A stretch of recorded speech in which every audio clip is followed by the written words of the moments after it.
¿Dónde más iré, Dios? ¿Dónde más iré? Tienes palabras de vida eterna. ¿Dónde más iré, Dios? ¿Dónde más iré? Tienes palabras de vida eterna. ¿Dónde más iré, Dios? ¿Dónde más iré? Tienes palabras de vida eterna. ¿Dónde más iré, Dios? ¿Dónde más iré? Tienes palabras de vida eterna.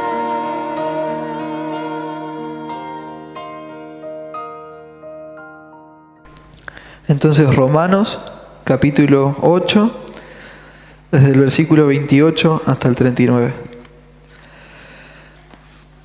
Y sabemos que a los que aman a Dios, todas las cosas les ayudan a bien.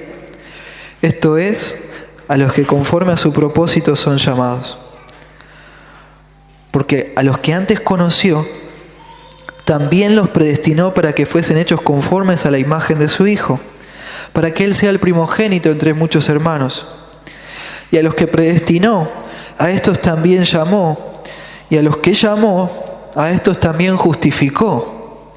Y a los que justificó, a estos también glorificó. ¿Qué pues diremos a esto?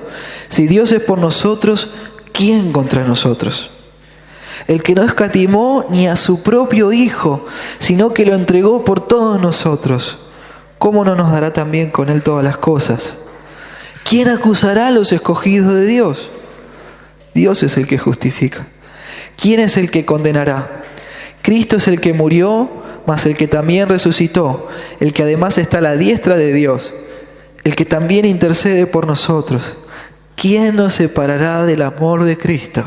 ¿Tribulación, o angustia, o persecución, o hambre, o desnudez, o peligro, o espada? Como está escrito, por causa de ti somos muertos todo el tiempo, somos contados como ovejas de matadero. Antes, en todas estas cosas, somos más que vencedores por medio de aquel que nos amó. Por lo cual estoy seguro de que ni la muerte, ni la vida, ni ángeles, ni principados, ni potestades, ni lo presente, ni lo porvenir, ni lo alto, ni lo profundo, ni ninguna otra cosa creada nos podrá separar del amor de Dios, que es en Cristo Jesús, Señor nuestro. Y leamos los textos que vamos a ver hoy. Versículo 29, por favor. Porque a los que antes conoció, también los predestinó para que fuesen hechos conformes a la imagen de su Hijo, para que Él sea el primogénito entre muchos hermanos. Y a los que predestinó, a estos también llamó. Y a los que llamó, a estos también justificó. Y a los que justificó, a estos también glorificó. Vamos a orar. Señor, te rogamos tu bendición sobre tu palabra, que ella pueda hacer la obra para la cual vos la diseñaste. Te rogamos que tu Espíritu, usando tu palabra, nos quebrante, nos muestre la cruz, nos muestre las grandísimas promesas que tenemos en Cristo, lo terriblemente grande, hermoso y poderoso que sos vos, y nos muestre nuestra condición, Señor. Nuestra bancarrota espiritual, todos los días que tenemos. Y al ver nuestra condición y a ver tu condición y lo grande que sos, podamos rendirnos a tus pies. Podamos abrazar la cruz de Cristo y quedarnos ahí para siempre. Ayúdanos, Señor, que tu palabra pueda ser predicada en el poder del Espíritu Santo, con precisión. Todo te lo pedimos, Padre. En el nombre de Jesús, amén y amén. El título del sermón es Propósitos inquebrantables y tiene mucho que ver con el tema del sermón. Y para empezar, le pido que por un momento nos pongamos a pensar, te pongas a pensar en esa cantidad enorme de proyectos que uno tiene, ¿no? Propósitos o metas que año a año tiene y que por algún motivo nunca se llegan a terminar. ¿Sí? Estos proyectos a completar, a concretarse, ¿sí? Pueden ser, no sé, dietas. ¿Sí? El lunes arranco, o este mes voy a bajar 5 kilos. ¿Sí? También pueden ser arreglos en la casa, ¿no? Sí, por acá. Esta semana voy a arreglar, o este mes me voy a encargar de terminar de enduir y de pintar, o de arreglar la lucecita, o de arreglar el frente de la casa, y pasó el año y está igual ahí, ¿no? El cuerito de la canilla ahí perdiendo. O también metas, no sé, intelectuales o de vida. Este año voy a leer un libro. ¿Cuánta cantidad de libros tenemos ahí empezados sin terminar? O este año voy a terminar la carrera que empecé hace años atrás. ¿Qué cosas estas, no? Terrible. Alguno podrá decir, no, Isaías, yo soy una persona que siempre cumplo mis metas. Siempre logro todo lo que me propongo. Bueno, la mayoría de nosotros ¿no? Y seguro ya te va a llegar, ¿sí? Ya te va a llegar el día que no termines algo que te propones. Y vas a pasar a formar parte del club de los seres humanos. Si ponemos en un lado la cantidad de cosas que empezamos, ¿no? Y las terminamos, versus la cantidad de cosas que quedan inconclusas, ¿qué número gana más? ¿No? Tremendo. Muchas veces no podemos terminar las cosas que comenzamos. Y a veces es porque somos medios vaguitos o nos cuesta disciplinarnos, pero hay veces que por cosas que se escapan a nosotros, ¿no? Problemas que surgen, circunstancias como alguna pérdida, alguna enfermedad, una mala economía.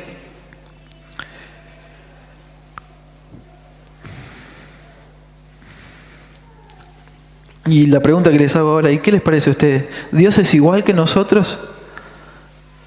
No. Él termina las cosas que se propone hacer. ¿Qué les parece a ustedes?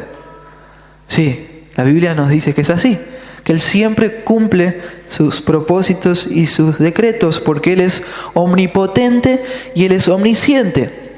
Tiene todo el poder y tiene toda la sabiduría para hacer todo lo que determina hacer. Él sabe todas las cosas y sabe cómo hacer todas las cosas. Nosotros no. Dios, nuestro Dios, es un Rey soberano. Dice Isaías 46:10, mi consejo permanecerá y haré todo lo que quiero. Terrible, ¿no? Mi consejo, dice Dios, va a permanecer y voy a hacer todo lo que quiero. Y el punto es que Dios es santo. ¿Qué quiere decir que es santo? Es alguien totalmente diferente a nosotros. No tiene comparación. Él es sin pecado, amén, Él es santo, pero Él es santo en el sentido de que es alguien totalmente distinto. Es un ser que no se puede comparar con nosotros. Y ahora bien, con esto en mente podemos ir a la siguiente pregunta, una cuestión que es de mucho, pero muchísimo debate en el mundo cristiano. Si soy un cristiano verdadero, ¿puedo perder mi salvación? Es una pregunta que se debate mucho en el mundo cristiano. Si soy un cristiano verdadero, ¿puedo llegar a perder mi salvación? Sí, no, por ahí sí. Mejoremos esta pregunta. ¿Puedo perder mi salvación si depende de mí? ¿Qué le piensan ahí? Y sí, ¿no? Y sí, porque nosotros somos un fracaso. Rara vez terminamos lo que empezamos. Imaginen si nuestra salvación dependiera de nosotros. ¿Quién puede vivir todo el tiempo sin pecar, haciendo todo el tiempo todas las cosas bien? Porque eso es lo que Dios exige, si vos te querés salvar por tus obras. No menos. Y los que piensan que se pueden salvar por méritos propios, los que piensan que se pueden ganar la salvación por sus obras, o los que piensan que pueden mantener su salvación por sus obras, es que no conocen bien al Dios de la Biblia y las exigencias que tiene Dios. Dios exige, si nos salváramos por obras, por nosotros, Dios exige una santidad perfecta, una santidad intachable. Y como Dios sabe y nosotros sabemos que es imposible para nosotros, Dios lo sabe, el que envió a su Hijo Jesucristo para que Él viva una vida intachable, una vida 100% perfecta, y siendo perfecto, muera inocente en una cruz como nuestro sustituto, en nuestro lugar, pagando nuestra culpa en la cruz. Y gracias a eso es que Dios te puede perdonar y salvarte a vos. De principio a fin es Dios quien salva. Hoy cantábamos, la salvación es ¿de quién? Del Señor. Es solamente gracias a la cruz. Depende 100% de Dios. No depende mitad y mitad. No depende 99% de Dios y 1% de nosotros. Porque si así fuera, seguro que la echaríamos a perder. Somos un fracaso aparte de Cristo. Estamos en bancarrota espiritual. Por eso vos y yo necesitamos un Salvador. Necesitas un Salvador. Alguien que haga lo que vos no podés hacer.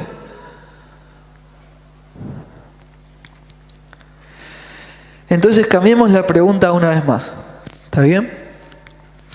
¿Puedo perder mi salvación si depende de Dios? Y ahí ya no, ¿no? Claro que no. Porque Dios es distinto a nosotros. Él siempre finaliza lo que comienza. Así dice la Biblia. Miren Filipenses 1:6. Estando persuadido de esto, que el que comenzó en vosotros la buena obra, la perfeccionará hasta el día de Jesucristo. Nada ni nadie te puede separar de Dios si estás en Él. Nada ni nadie. La línea de pensamiento en Romanos 8, a esta altura sigue siendo la seguridad de nuestra salvación. De principio a final, en Romanos 8, la línea de pensamiento, la seguridad de salvación. Nos da seguridad ante la pregunta, ante la duda de ¿cómo puedo estar seguro de mi salvación en un mundo así de malo y terrible? ¿Cómo puedo estar con tantas cosas que pasan? ¿Cómo puedo estar seguro de mi salvación si sé que el pecado vive en mi cuerpo y me lleva a pecar? ¿Cómo puedo estar seguro de mi salvación? Justamente el texto de hoy que vamos a ver, Romanos 8 y 29-30, muestra la doctrina de la seguridad de salvación de una de las formas más lindas y claras en toda la Biblia. Es el texto para entender la doctrina de la seguridad de salvación. Hoy, en gran medida, vamos a ver lo que en teología se conoce como la cadena de oro de la salvación. La cadena de oro de la salvación. Y vamos a ver que esta cadena, que es irrompible, no se puede romper, es inquebrantable, está puesta para garantizar que los propósitos de Dios se cumplan. Dios tiene el propósito de formar a Cristo en nosotros, en tu vida, en los creyentes. Y al hacer eso, contribuir a otro propósito, que es el propósito principal de Dios. ¿Cuál es? Hacer una familia de muchos hermanos a la imagen de Cristo, en la cual Jesús tenga el lugar de honor, el lugar de privilegio, donde reciba toda la honra y toda la gloria para siempre, por toda la eternidad, en medio de una familia santa igual a Él. Por ese motivo, tu salvación está súper asegurada. En el sermón anterior, donde expusimos el versículo 28, vimos que en los hijos de Dios, en los creyentes verdaderos, el sufrimiento no es un sinsentido, ¿sí? Siempre tiene un objetivo. Dios controla el efecto de todas las cosas de la vida, las buenas y las malas, y al instante lo usa para obrar a nuestro favor, para ayudarnos a alejarnos más y más del pecado y para hacernos más y más parecidos a la imagen del Señor Jesús. Por ese motivo, hoy vamos a ver que nuestra salvación está segura en las manos de Dios. Nada que te pase, por más terrible que sea, imagínate lo que sea, pensá en lo peor, puede destruir los propósitos que Dios tiene con vos. Nada. Dios quiere formar a Cristo en tu vida y en tus hermanos y así hacer una familia donde Jesús tenga el lugar de honor y privilegio. Otra vez. Como estos propósitos de Dios son inquebrantables, se tienen que concretar sí o sí, vos podés estar seguro y segura y tener paz, seguridad en tu salvación, que esto no va a fallar. No puede fallar. Entonces el tema de hoy, lo que la Biblia nos va a mostrar es que a pesar de todas las cosas que nos suceden o que nos puedan suceder, los propósitos que Dios tiene con nosotros son inquebrantables. A pesar de todas las cosas que te puedan pasar o te estén pasando hoy, tu salvación no se puede perder porque los propósitos que Dios tiene con vos son inquebrantables. Y vamos a ver cuáles son esos propósitos. ¿Cómo sabemos que esto es así? El texto de hoy nos muestra tres verdades sólidas. Lo sabemos porque, en primer lugar, nada que nos suceda puede hacer fracasar el plan perfecto de salvación. Hay un plan perfecto y nada que pase lo puede hacer fracasar. En segundo lugar, todo lo que nos sucede es usado por Dios para formar a Cristo en nosotros. Ya vimos un poco de esto en el sermón anterior. Y en tercer lugar, todo lo que nos sucede es usado por Dios para que Cristo tenga el primer lugar entre nosotros. Amén. Entonces nuestra salvación está segura en las manos de Dios, a pesar de todas las cosas que nos puedan suceder, porque los propósitos de Dios son inquebrantables. Ese es el tema. Y vamos a ver que nada que nos suceda puede hacer fracasar el plan perfecto de salvación, en primer lugar. Veamos el versículo 29. Porque a los que antes conoció, también los predestinó para que fuesen hechos conformes a la imagen de su Hijo, para que Él sea el primogénito entre muchos hermanos. Y a los que predestinó, a estos también llamó.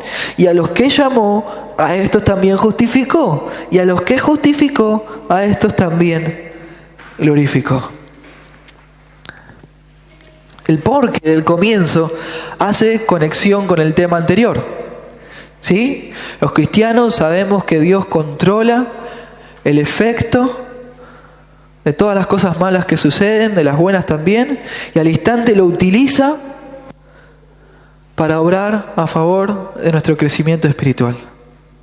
Él usa todas las cosas para edificar tu vida y así cumplir sus propósitos en vos, y para concretar eso establece un plan perfecto de salvación que no puede fallar.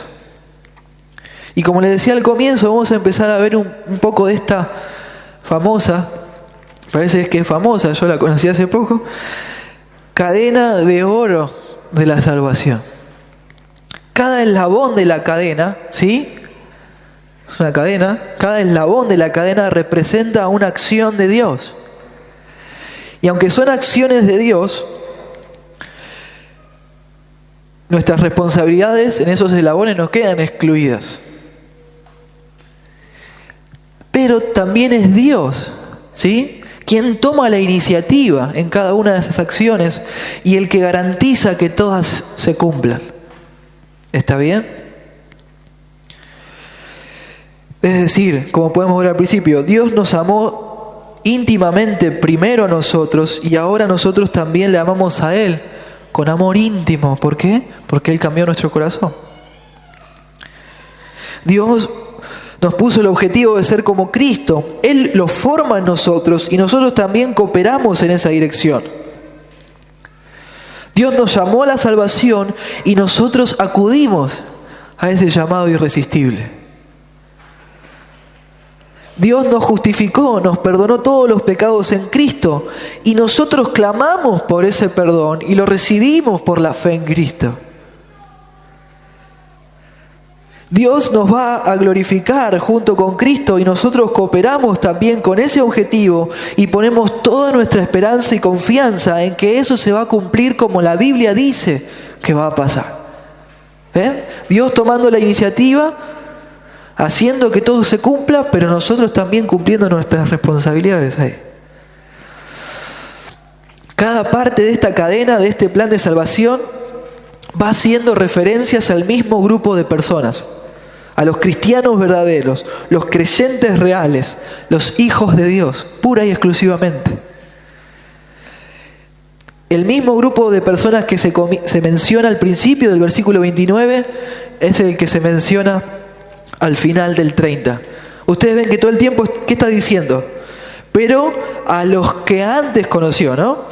También los predestinó a los mismos. Versículo 30. Y a los que predestinó, a estos también. Todo el tiempo vuelve a ser exactamente lo mismo. Los que menciona al principio son los que sigue mencionando al final. ¿Quiénes son? Los creyentes verdaderos, los que aman a Dios, los que conforme a su propósito fueron llamados, del versículo 28. Dios cuando comienza algo lo termina, no lo deja medio hacer. Versículo Filipenses 1:6 leímos que dice que el que comenzó la buena obra en nosotros, ¿qué va a hacer? La va a terminar, la va a perfeccionar. Cuando Dios empieza algo, lo termina. Algunos me podrán decir, o alguno podrá pensar, bueno, pero parece ser que en algunos cristianos esta cadena parece que se rompe. Y no es así. Miren lo que dice 1 Juan 2:19. Salieron de nosotros, pero no eran de nosotros. Estaban en la iglesia, venían a los cultos, parecían que eran cristianos, pero no eran. Porque si hubieran sido de nosotros, habrían permanecido con nosotros. Pero salieron para que se manifestase que no todos son de nosotros. Entonces, cuando Dios empieza algo, lo termina.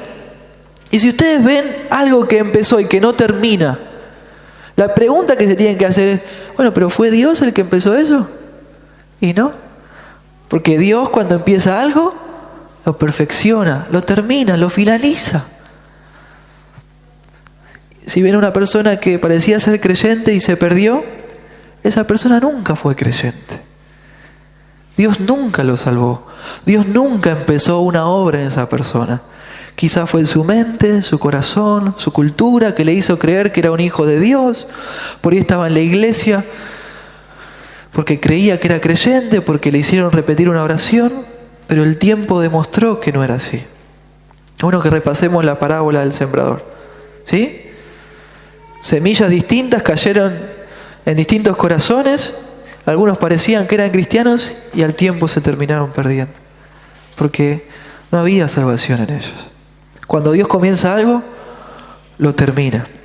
Esta cadena de la salvación son eslabones uno atrás del otro que son irrompibles, inquebrantables, porque el plan de salvación es perfecto y no puede fallar.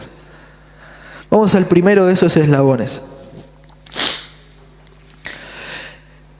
El primero de ellos es el conocimiento previo de Dios. El texto nos dice que a los que antes conoció. Esto se traduce mejor y se expresa mejor como el amor íntimo previo de Dios. Una traducción más acertada sería esta: el amor íntimo previo de Dios. Algunos creen de forma equivocada, lo destaco, que Dios en algún momento, antes de crear al mundo, ¿sí?, y a los seres humanos, miró hacia el futuro y vio que algunas personas iban a creer en Él. Entonces a esas personas que Él ya sabía que iban a creer en Él, las elige para salvación. esta idea que es equivocada, lo repito, la creen varios grupos de cristianos, hermanos nuestros, varios de ellos, pero el grupo más grande de ellos, en mayor medida, son los que se llaman arminianos. Este nombre lo reciben porque son discípulos de unos discípulos de un maestro que se llamaba Arminio. Y por creer de esta manera, que otra vez digo que creemos que es equivocada, no dejan de ser hermanos nuestros. ¿Sí? Y nosotros no tenemos que hacer paredes con ellos.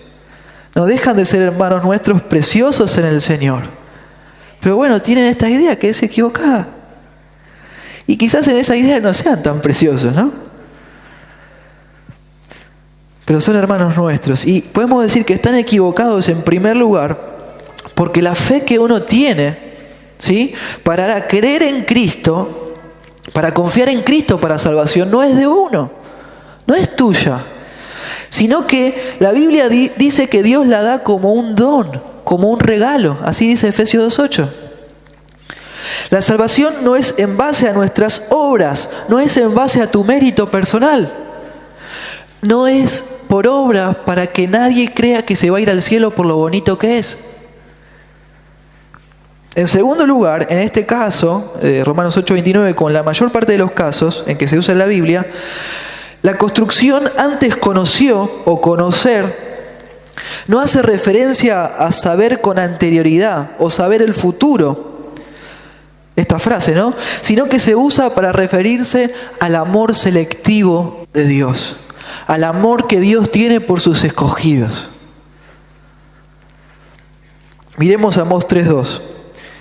Decía el Señor a los suyos: a vosotros solamente he conocido de todas las familias de la tierra. ¿Qué quiere decir esto? ¿Que Dios no sabía de las demás naciones del mundo? No, sí, Él sabía porque Él es omnisciente. Pero este conocimiento habla de este amor íntimo y selectivo de Dios. El mismo caso es el que se da en el texto siguiente, Mateo 7:21. No todo aquel que me dice Señor, Señor, entrará en el reino de los cielos, sino ¿quiénes? El que hace la voluntad de mi Padre que está en los cielos.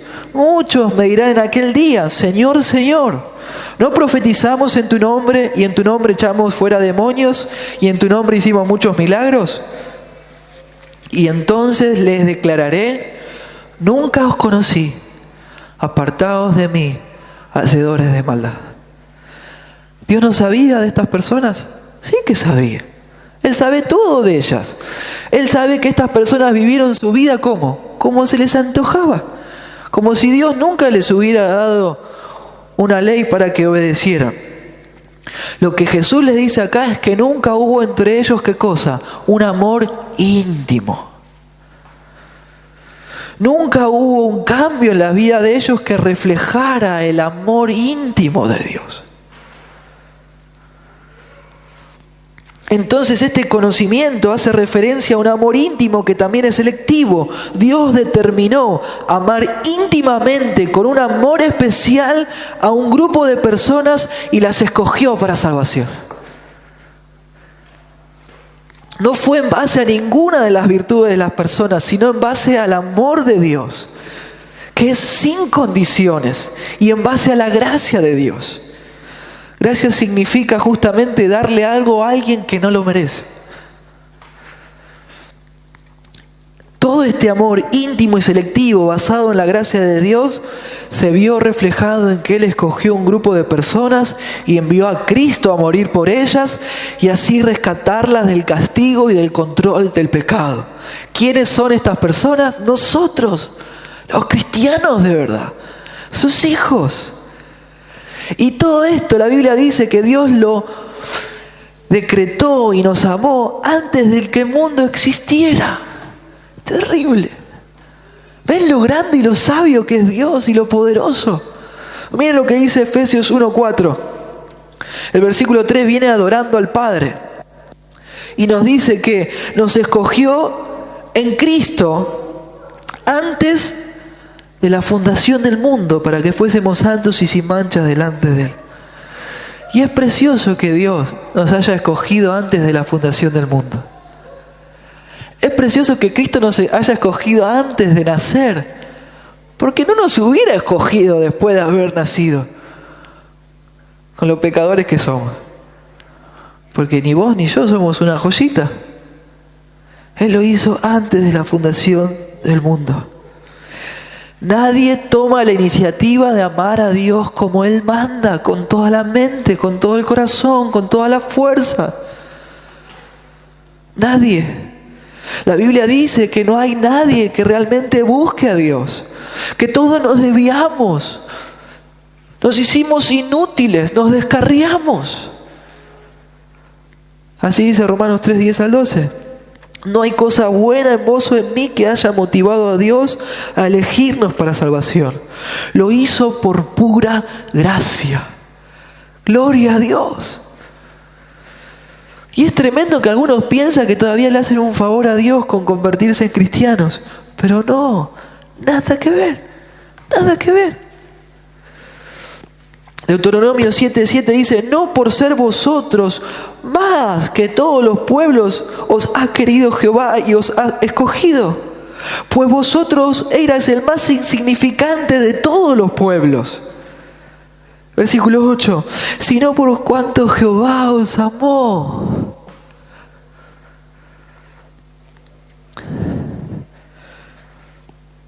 Primera de Juan 4:10 dice: en esto consiste el amor, no en que nosotros hayamos amado a Dios, sino que Él nos amó a nosotros y envió a su Hijo en propiciación por nuestros pecados.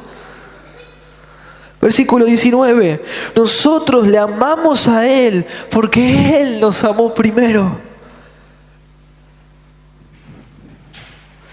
Nada que te acontezca, nada que te pase puede anular el hecho que Dios te ha llamado con amor íntimo y te haya escogido para salvación, para amarte y para hacerte tuyo y suya para siempre.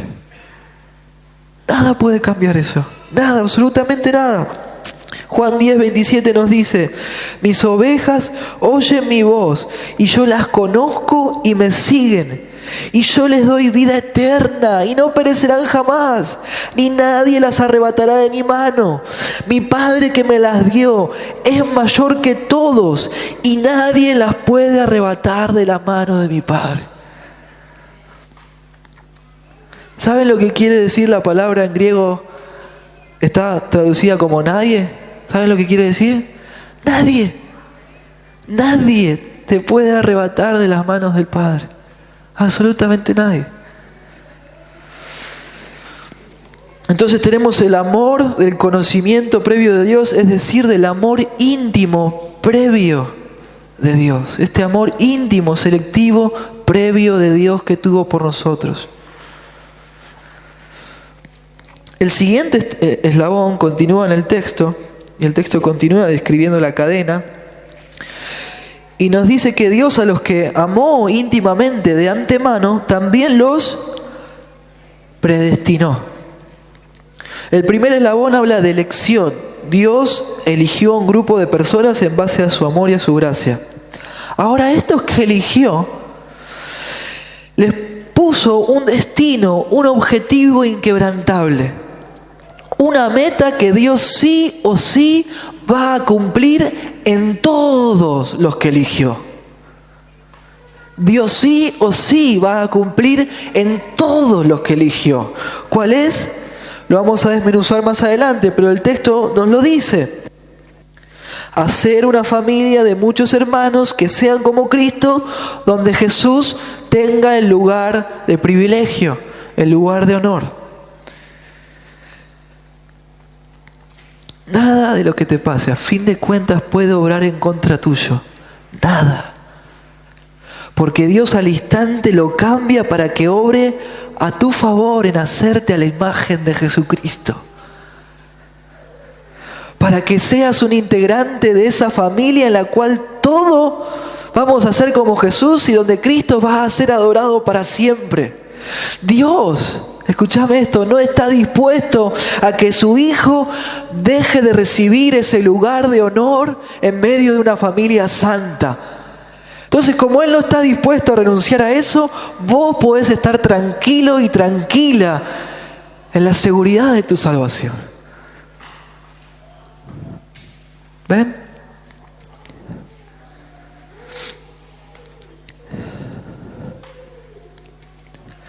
Los eslabones continúan y dicen que a los que predestinó, a estos también llamó.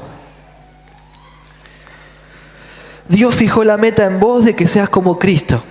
Y llegó un momento en tu vida que Él te llamó a que eso comience a cumplirse. Dios fijó el objetivo en tu vida de que seas como ¿quién? Como Cristo. ¿Cuándo lo hizo? Antes de la fundación del mundo. Pero hubo un momento en tu vida que Él te llamó para que eso empiece a cumplirse, a concretarse en vos. Como vimos en el sermón pasado, la construcción del llamado de Dios, o los llamados, en el Nuevo Testamento no aparece como para hacer referencia al llamado general, ¿no?, que se hace a todas las personas a venir a Cristo para salvación. Muchos rechazan el llamado general de Dios. Lo sabemos porque vemos que pasa así. Muchos no quieren saber nada, otros vienen a la iglesia, después se apartan, y la Biblia lo confirma también, Mateo 22:14, donde dice que muchos son los llamados, pero pocos ¿quiénes? Los escogidos. Sino que, como ya vimos en el sermón pasado, cuando el Nuevo Testamento habla de los llamados, en la mayoría de las veces, y este es el caso, se refiere a aquellos a los cuales Dios atrae eficazmente de una forma irresistible hacia Él para salvación y para que sean de su familia. Y este es el caso. Romanos 1:6 nos dice: entre los cuales estáis también vosotros, llamados a ser de Jesucristo. ¿Ven? Romanos 8:28, el que vimos el sermón pasado. Y sabemos que a los que aman a Dios, ¿quiénes aman a Dios? Los creyentes, todas las cosas les ayudan a bien, esto es, a los que conforme a su propósito son llamados. Apocalipsis 17:14 dice: pelearán contra el Cordero y el Cordero los vencerá, porque Él es Señor de señores y Rey de reyes. Y los que están con Él son llamados y elegidos y fieles. Tremendo. Apocalipsis 19:9 dice: y el ángel me dijo, escribe, bienaventurados los que son llamados a la cena de las bodas del Cordero. Y me dijo: estas son palabras verdaderas de Dios. Impresionante. Dios te llamó a arrepentirte de tu pecado y a confiar en Jesucristo, a confiar en el sacrificio de Cristo, y vos viniste. No pudiste hacer otra cosa. Hubo un momento en tu vida que vos ya no pudiste resistirte más a Dios y viniste a Él. Él te trajo con cuerdas de amor. Él te amó de pura gracia, te perdonó gratis. Y eso hizo que tu rebeldía se sanara. Y vos viniste hacia Dios enamorado. A vos te lavaron la cabeza. Sí, mi cabeza estaba tan sucia, tan engañada por el pecado y por este mundo, y Cristo me la lavó con su sangre.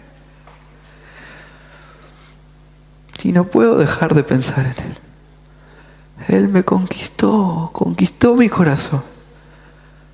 Y Él es precioso, Él es hermoso, Él es tremendo. Mis pecados, Él me los perdonó todos. Y yo no lo merecía. ¿Cómo no voy a venir corriendo a Él? Él te llamó y vos viniste.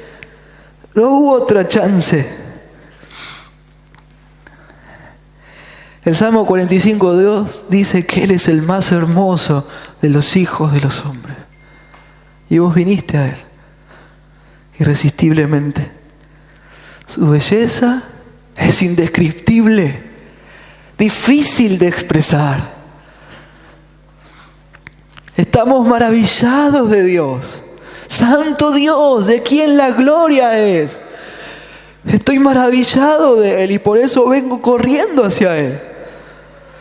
Entonces estate maravillado, confiado y seguro que nadie puede arruinar el llamado de Dios en tu vida.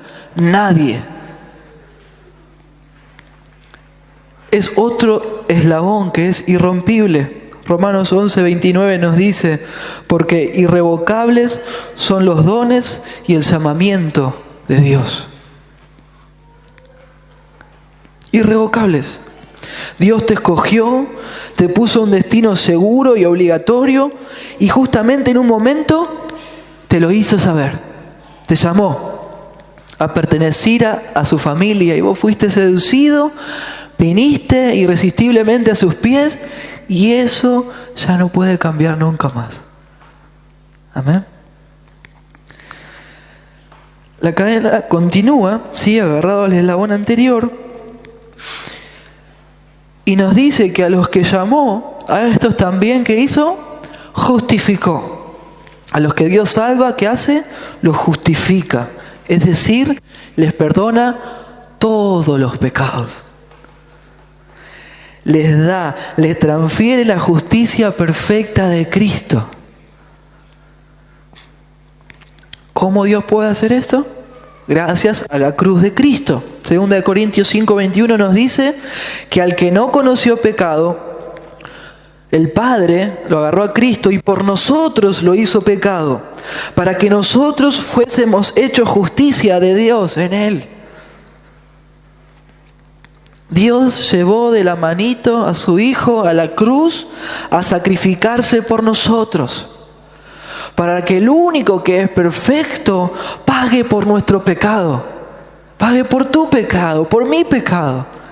Y así el Padre pueda estar tranquilo de dar su perdón a personas que no lo merecen. Así funciona la justificación. Como el boletín de notas. Antes de venir a Cristo, nosotros teníamos un boletín de notas. ¿Cómo era nuestro boletín de notas? ¿Había algún aprobado? No. Todo 2, 1, rojo, insuficiente, todas llegadas tardes. Pero cuando vinimos a Cristo en bancarrota espiritual, el Padre agarró nuestro boletín, lo sacó y lo clavó en la cruz de Jesucristo y lo castigó a Cristo por ese boletín feo. Pero no quedó ahí la cuestión. Le sacó el boletín a Cristo. ¿Cómo es el boletín de Cristo? Todo 10, todo blanco, todo perfecto. Y te lo puso a vos, a tu cuenta, como si fuera tuyo. Así funciona la justificación. Dios perdonó todos tus pecados, pasados, presentes y futuros también. Hay personas que tienen problemas para comer fideos con tuco, ¿no? Y siempre la ropa blanca parece que se la mancha. Sergio dice que sí. Acá tenemos a uno. Y me imagino a Clau cambiándolo, ponete esta remera blanca, pero ahora no te la manches, ¿eh? Ya, me la voy a manchar. Bueno, lo que Dios hizo es nos dio una vestimenta blanca, pero a la vez que es como que si le hubiera puesto un plastificado para que nunca más se pudiera manchar. Así es que funciona la justificación. El perdón de Dios es total. Dios nos da un delantal blanco, que es la justicia de Cristo, la cual tiene un plastificado encima. Y eso no puede cambiar. Romanos 8:1 dice, ahora pues, ninguna condenación hay para los que están en Cristo Jesús. Para los que no andan conforme a la carne, sino conforme al Espíritu. Romanos 3:23 nos dice, por cuanto todos pecaron y están destituidos de la gloria de Dios, pero siendo justificados gratuitamente por su gracia, mediante la redención, el rescate que es en Cristo Jesús. Fuimos justificados. Tito 3:7 nos dice, para que justificados por su gracia viniésemos a ser herederos conforme a la esperanza de la vida eterna. Gloria a Dios por eso. Eso es lo que hace la justificación, un perdón total de pecados. Nunca podés perder tu justificación, porque tenés la misma justicia que ¿quién? Que la de Cristo. La justicia de Cristo es perfecta y vos te estás unido, unida inseparablemente a Cristo. Y eso no puede cambiar. Romanos 8:33 nos dice, ¿quién acusará a los escogidos de Dios? Dios es el que justifica. Punto. Si el único que podría apedrearnos no lo hizo y te dijo, yo no te condeno. Si Dios nos justifica, ¿quién nos puede acusar? Nadie. Nadie. Romanos 8:39 nos dice, ni lo alto, ni lo profundo, ni ninguna otra cosa creada nos podrá separar del amor de Dios que es en Cristo Jesús, Señor nuestro. Y gloria a Dios por eso. Gloria a Dios por eso. Ahí me van a pasar. Gracias.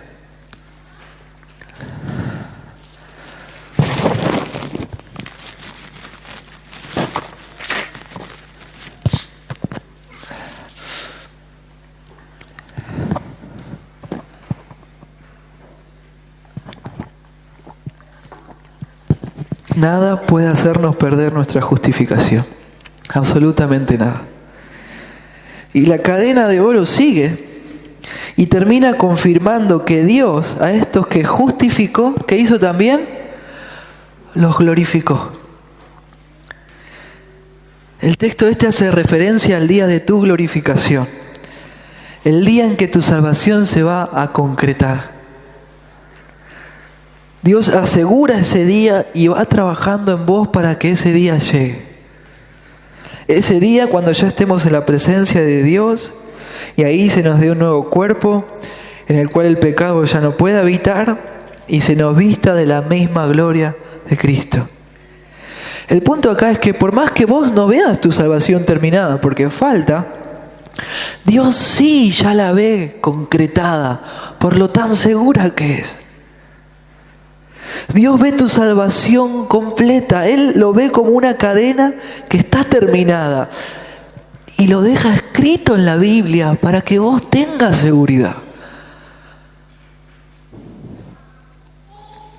La Biblia va más allá y para glorificó usa un verbo en tiempo pasado en griego que se usa para describir una acción que está por venir, que está en el futuro, pero que es algo tan seguro que va a pasar que la podemos hablar de ella como si estuviera en el pasado. Terrible.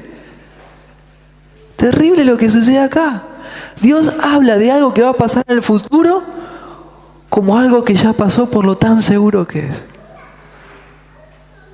Es impresionante.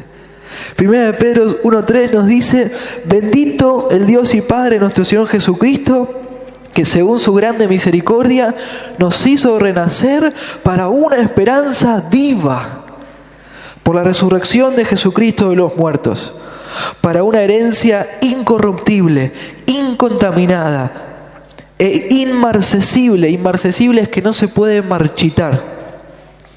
Reservada cielos para vosotros, que sois guardados por el poder de Dios mediante la fe, para alcanzar la salvación que está preparada para ser manifestada en el tiempo postrero. Paz, paz. Tu salvación es tan segura que Dios habla del hecho de que vos estés con Él en el cielo como si estuviera hablando de algo que ya pasó. Entonces el día de tu glorificación va a llegar.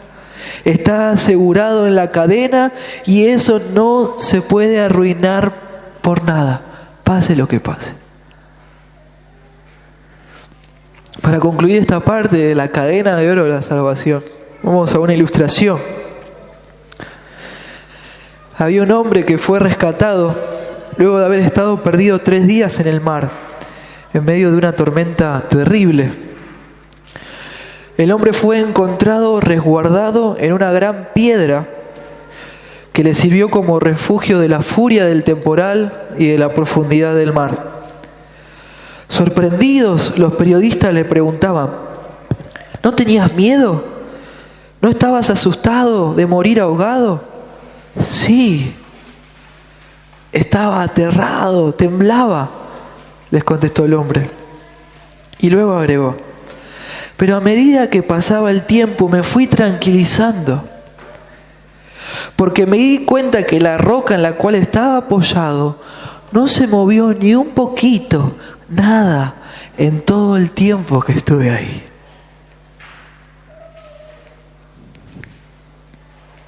¿Y cómo es en vos? ¿Dónde estás parado, parada hoy en día? ¿Tenés tus pies sobre la roca?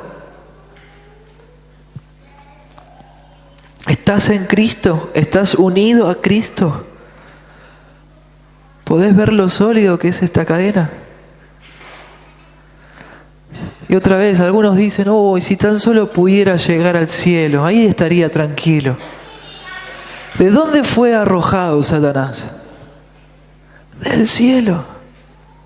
Entonces no se trata de llegar al cielo, se trata de estar ¿en quién? En Cristo, aferrado ahí. Ahí donde para siempre vas a poder estar segura, seguro. El punto es estar en Cristo. ¿Ven? El punto es poner nuestra confianza en Él. Entonces nada que nos pase puede arruinar nuestra salvación, porque los propósitos de Dios son inquebrantables. Vimos que eso no se puede arruinar porque Dios diseñó un plan perfecto para nuestra salvación, ¿sí? Por nada que pase. Y ahora vamos a ver que todo lo que nos sucede, Dios lo utiliza para formar a Cristo en nosotros, ¿sí? Dice así el versículo 29. Dice: porque a los que antes conoció, también los predestinó para que fuesen hechos conformes a la imagen de su Hijo. Y la verdad que está contenida en este versículo, fue predicada en el sermón anterior. Bueno, pasemos al siguiente punto, podríamos decir, pero no. Tenemos que hacerle justicia al texto de hoy. El texto menciona que Dios elige un grupo de personas para amarlas con un amor especial e íntimo, y le fija una meta, un destino, un objetivo seguro. ¿Cuál es? Conformarlos a la imagen de su Hijo. El hombre fue creado a la imagen de Dios, así nos dice Génesis, capítulo 1, capítulo 2. Pero el pecado arruinó tremendamente esa imagen de Dios en nosotros, ¿sí? No la destruyó por completo, pero sí la deformó casi completamente. Y el punto es que uno de los propósitos de Dios que tiene con nuestra salvación es restaurar la imagen del Dios mismo en nosotros. Y lo hace formando en nosotros la imagen de Cristo, que es Dios. ¿Sí? Algunos teólogos piensan que la santificación no se menciona en estos versículos, en esta porción de versículos, o que está implícita, es decir, metida en alguno de los eslabones de la cadena. Pero no, acá está. Acá se habla de la santificación. Dios está formando a Cristo en tu vida, en mi vida, en la vida de sus hijos. La frase "para que fuesen hechos conformes" es la traducción de la palabra sumorfos, que significa hacer semejante a otra cosa, a otra persona, copiar la misma forma. Eso es hacer conformes a la imagen, copiar la misma forma. Ya lo vimos eso, pero lo refrescamos. Dios controla y usa los efectos, los resultados del mal del sufrimiento, del mal de las tentaciones, del mal del pecado en tu vida para obrar a tu favor, para formar a Cristo en vos, para santificarte y hacerte como Él. Posicionalmente estamos seguros en Dios. Nuestra salvación no se puede echar a perder. Pero podemos decir que mientras la justificación nos da el permiso legal para entrar al cielo, la santificación nos hace aptos para vivir en el cielo. La santificación nos hace aptos para vivir en el cielo. ¿Qué quiero decir? Hay personas que les interesa mucho que no los manden al infierno y que los dejen entrar al cielo, pero ni les interesa de la santidad, ni les interesa de Dios, ni les interesa ser cada día más y más como Jesús en la forma de pensar y actuar. Y si a vos te pasa así, no te vas a ir al cielo. Y tampoco vas a ir al cielo porque no te va a gustar ir al cielo.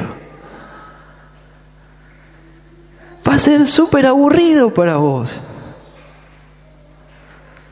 Ahí vamos a estar todo el día adorando al Señor, mirándolo al Señor, hablar así, maravillados, escuchándolo, pasando tiempo con Él, y así va a ser para siempre. Y para algunos sería un bodrio eso. Bueno, un día está bien, pero para siempre. Y sí, ven. Dios a los que justifica, a los que perdona, también los santifica, los forma a la imagen de Cristo.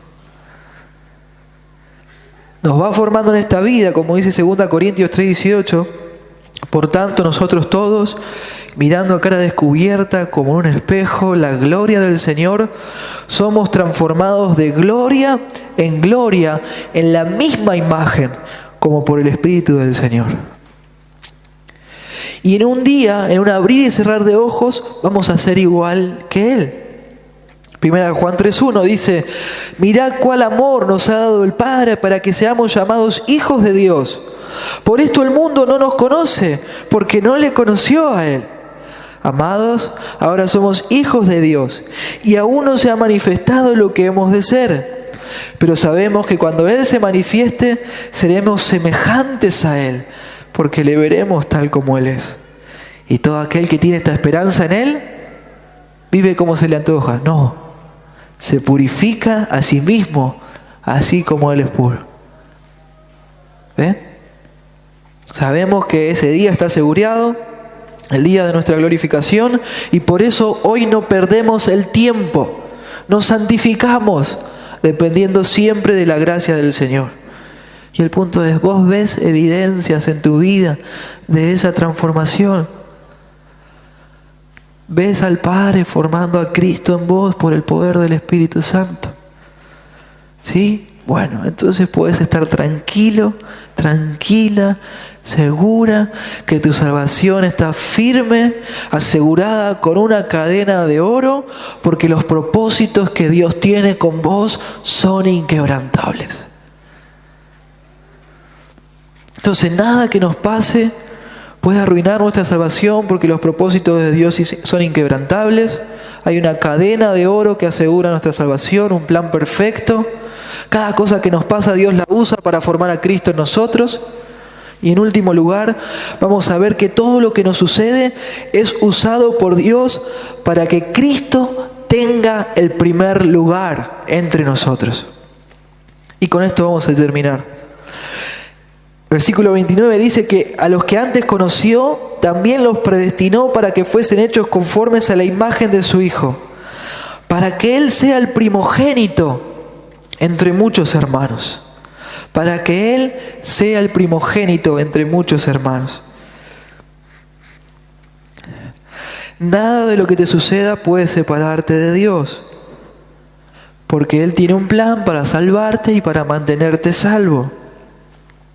Porque Dios tiene el propósito inquebrantable en tu vida de hacerte a la imagen de Jesús, y no está dispuesto a que eso falle.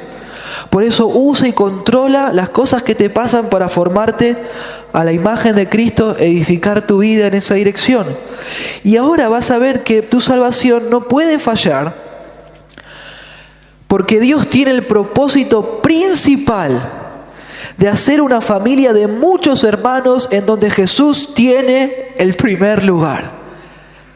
El lugar de más privilegio y honor, donde vas a ser adorado, amado y admirado para siempre. Tremendo. Tu salvación está asegurada no porque vos seas lo más especial o yo sea lo más especial, sino porque Cristo es el más especial. Él es el centro del universo y todo tiene que terminar rendido a sus pies. Se dice la Biblia que un día toda rodilla se va a doblar delante de Él. Pero el punto que Dios quiere que esas rodillas que se doblen delante de Él, en primer lugar, sean de una familia santa, hechas a la imagen de Él.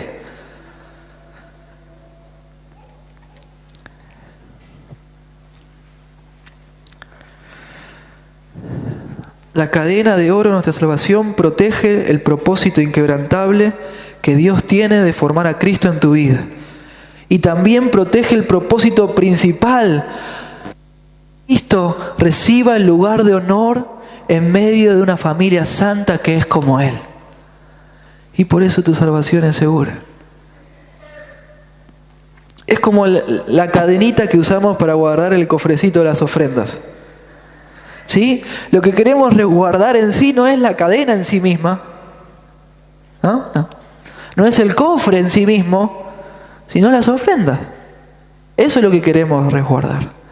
Y el propósito del principal del Padre es que Cristo sea honrado, glorificado por lo que Él es y por lo que Él ha hecho por nosotros. El texto nos dice que Dios nos destinó a ser como Jesús con el objetivo principal de que Él sea el primogénito. Es la palabra que usa. La palabra para primogénito es prototokos. Y es una palabra que no se utiliza en el sentido de que Cristo haya sido creado o engendrado por el Padre. La Biblia nos enseña que Cristo es preexistente. Siempre existió el Señor, al igual que el Padre. Él no fue creado por nadie, el Señor Jesucristo. Siempre existió. Así dice Juan 1:1. En el principio era el Verbo, y el Verbo era con Dios, ya estaba, y el Verbo era Dios. El Padre, el Hijo y el Espíritu Santo son tres personas coiguales, y ellas tres son Dios, y siempre existieron. El texto, cuando usa la palabra primogénito, lo usa para hacer referencia a que el propósito del Padre es que Cristo tenga la posición máxima de honor y privilegio que el hijo mayor tiene en una familia hebrea. Ese es el sentido. Ese es el sentido. El primogénito, el primer hijo, el hijo mayor de una familia hebrea, era el más el más venerado, ¿sí? Tenía la posición de mayor honor y privilegio. El pecado hizo que la atención del hombre pareciera haberse desviado para otro lado, pero Dios con la salvación vuelve la mirada, la atención de todo ser, lengua y nación a donde siempre debió haber estado. En Cristo, en amar, admirar y adorar al Cordero de Dios, inmolado antes de la fundación del mundo. Ese es el Cordero que es adorado. Al Cordero de Dios que quita el pecado del mundo. Todo gira en torno a Cristo. Y esto que Dios está preparando, lo va a confirmar. Lo va a confirmar. Dios nos dice en su palabra que está preparando todo para darle lugar de mayor honor, belleza y privilegio a Cristo. Y lo va a hacer con nosotros incluido. El texto nos dice que lo va a hacer entre muchos hermanos. La palabra para hermanos en griego habla de una comunidad con una identidad de origen o de vida bien definida. ¿De quién es esa identidad bien definida? De Cristo. De Cristo. Somos de Él y nos hace a su imagen. Nuestra identidad está en Él. ¿Dónde está la tuya? ¿Dónde querés que esté? ¿Te das cuenta de lo grande que es Dios? A nosotros pecadores nos hace participar y encima desde un lugar privilegiado, en donde tenemos la misma imagen que el Salvador. ¿Cómo no adorar? Miren lo que dice Colosenses 1:15. Él es la imagen del Dios invisible, el primogénito de toda creación. Está hablando de Cristo. Porque en Él fueron creadas todas las cosas, las que hay en los cielos y las que hay en la tierra, visibles e invisibles. Sean tronos, sean principados, sean potestades, todo fue creado por medio de Él y para Él. Y Él es antes de todas las cosas, y todas las cosas en Él subsisten. Y Él es la cabeza del cuerpo, que es la iglesia. Él que es el principio, el primogénito entre los muertos, para que en todo tenga la preeminencia. En primer lugar, por cuanto agradó al Padre que en Él habitase toda plenitud. Tremendo. Romanos 11:33. Oh, profundidad de las riquezas, de la sabiduría y la ciencia de Dios. Cuán insondables son sus juicios e inescrutables sus caminos. Porque ¿quién entendió la mente del Señor? ¿O quién fue su consejero? ¿O quién le dio a Él primero para que le fuese recompensado? Porque de Él y por Él y para Él son todas las cosas. A Él sea la gloria por todos los siglos. Amén y amén. ¿Y cómo es en vos? ¿Alrededor de qué gira tu vida? Si todavía no estás en Cristo y te das cuenta que todo está hecho y preparado para que gire en torno a Cristo, ¿qué haces vos con tu vida haciéndola girar en torno a otras cosas? En torno a vos, en torno a tu familia, en torno a tus posesiones. No, en torno a Cristo tiene que girar tu vida. Vení a Él, que tu mente y tu corazón puedan volver a la coherencia. A la coherencia, porque todo gira en torno a Cristo. Todo está preparado para que siga girando en torno a Él. ¿Qué hago yo girando en torno a otra cosa? Hermano, hermana, tu salvación es segura en las manos de Dios, porque Cristo tiene que ser adorado. ¿Vos te pensás que Dios va a dejar que eso se arruine? Nunca. Dios está gestando todo, preparando todo, haciendo un pueblo de gente santa con la misma imagen de Jesús, para luego poner a Cristo en medio, en la posición de mayor honor y privilegio, y ahí ser adorado y glorificado por todos para siempre. Hermano, hermana, ¿estás esperando ese día? Mira en tu corazón, ¿está ese deseo terrible, íntimo en vos, de que Él sea glorificado por lo que Él es y por lo que Él hizo en esa cruz? ¿Está ese deseo en vos?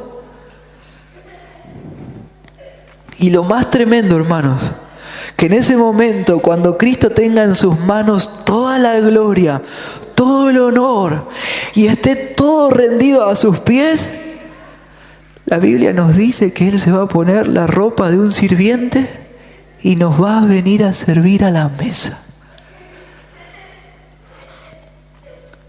Lucas 12:37 nos dice: bienaventurados aquellos siervos a los cuales su Señor, cuando venga, halle velando. De cierto os digo que se ceñirá y hará que se sienten a la mesa y vendrá a servirles. No puede ser tan humilde y glorioso a la vez. ¿No es digno de adorar?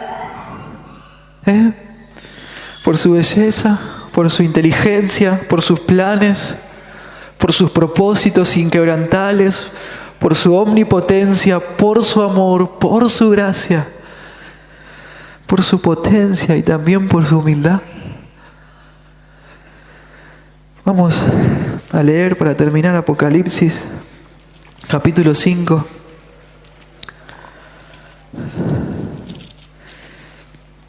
Y vayamos practicando y adoremos al Señor todos juntos.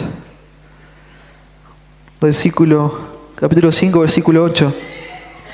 y habla de Cristo. Y cuando hubo tomado el libro, los 4 seres vivientes y los 24 ancianos se postraron delante del Cordero. Todos tenían arpas y copas llenas de oro, llenas de incienso, que son las oraciones de los santos. Y cantaban un nuevo cántico diciendo: digno eres de tomar el libro y de abrir sus sellos, porque tú fuiste inmolado y con tu sangre nos has redimido para Dios, de todo linaje y lengua y pueblo y nación.